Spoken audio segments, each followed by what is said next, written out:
Hi, I'd like to check in. The reservation is under Marcus Bennett. Sir, this is the Royal Crescent Hotel, a 5-star hotel.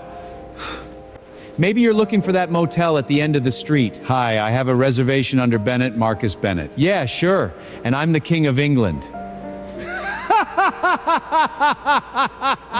Then he snapped his fingers at security and said, "Get this guy out of here before he starts bothering our real guests. He's making everyone uncomfortable." A couple in the lobby already pulled out their phones and started recording. A woman leaned over and whispered to her husband, "Can you believe they let people like that walk in here?" The bellhop smirked. The other front desk clerk looked away. Not a single person said anything for me, but in less than 2 minutes, the manager's smug look was about to turn into pure fear. My name is Marcus Bennett. I was 52 years old that afternoon. I was wearing a faded gray hoodie with stains on the sleeves, wrinkled jeans, beat-up sneakers, and a canvas backpack that looked like it had been through hell. My beard was scruffy, my hair was long and messy. I looked exactly like someone who'd been sleeping on the streets. But the truth is, I'm the CEO and founder of Bennett Luxury Group. I own 47 hotels across the United States, including the Royal Crescent, the very one I was standing in. At that moment, my net worth was $380 million.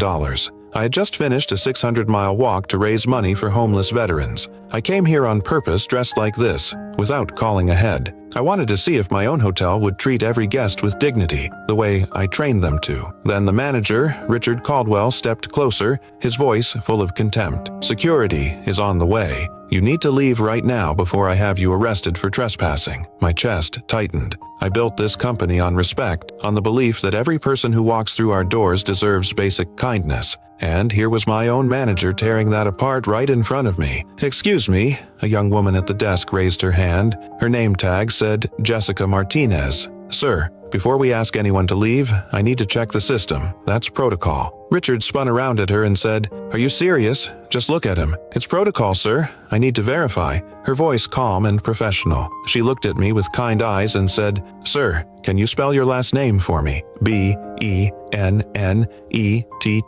Richard laughed and said, "Jessica, you're wasting everyone's time. When security gets here, you can explain yourself." She typed the name into the computer, and then her face went pale. Her hands froze on the keyboard. She looked up at me, then back at the screen, then back at me and whispered, "Mr. Bennett, I'm so sorry. Your presidential suite is ready." Richard leaned over to look at the screen, his face turning white. I reached into my backpack, slowly pulled out a small business card and handed it to Jessica. On the back of that card, I had written something that would completely change her life. Want to know what it said? Comment part 2, and I'll tell you what happened next.